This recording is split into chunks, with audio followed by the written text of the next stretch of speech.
Мондый семинарга Аккалфаклыларның Боландыда икенче тапкыр җыелуы инде. Шара Рамазан ае турында үтемле вагыз белән башланып китте. Аккалфаклылар да Рамазан аен тагын да бизәргә теләгәндәй гасырлар капкасын шакырга булган.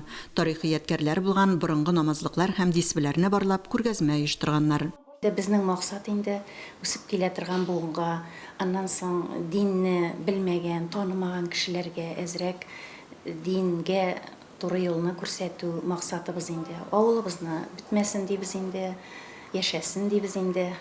Дин тыелган елларда да намазларын ташламаган буыннан мирас булып калган ядкәрләрнең кадерләп саклануы сөендерә. Семинарда катнашучылар Сөякәй, Байык, Бәкәбез авылларыннан, күрше районнардан килгән намазлыкларның, дисбеләрнең гыйбрәтле тарихын бәян итте.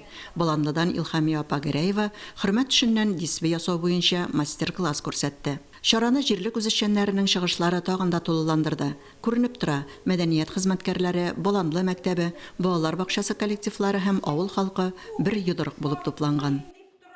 Үзләре тырышып эшләгән кешегә тырышып булышасы да килә, җигереп торабыз. Халыкны шулай да ничек күтәрәсез? Менә тырышканны күреп ипләп кеше бик авырлык белән булса да барып җыела инде. Аллага шөкер. Төрле уеннар оештырырга, төрле чара үткәрергә тырышып менә шулай һаман да кеше суынып китмәсен, һаман яшәреп яшәсен дип тырышу. Миңа бик ошый, мин шигырьләр сөйлим, җырлыйм. Мондай чараларда без әбиләрнең гореф-гадәтләренә, йолаларга өйрәнәбез. Ул көнне Боланлы авыл җирлеге башлыгы Илүсә Исламовага район башкарма комитеты җитәкчесе һәм Аккалфак иҗтимагый оешмасының район бүлегенең рәхмәт хаты тапшырылды. Соңыннан кунаклар бергәләп акшам намазы укыды. Боланлы мәктәбендәге әбиемдә кунакта татар бүлмәсен карадылар. Аннары бергәләп ифтар табыны артына җыелдылар. Мәҗлеснең төп иганәчесе Ознакайда яшәүче Боланлы оныгы Алгиз Корбанов булган. Бундагы кичерешләр бик киң.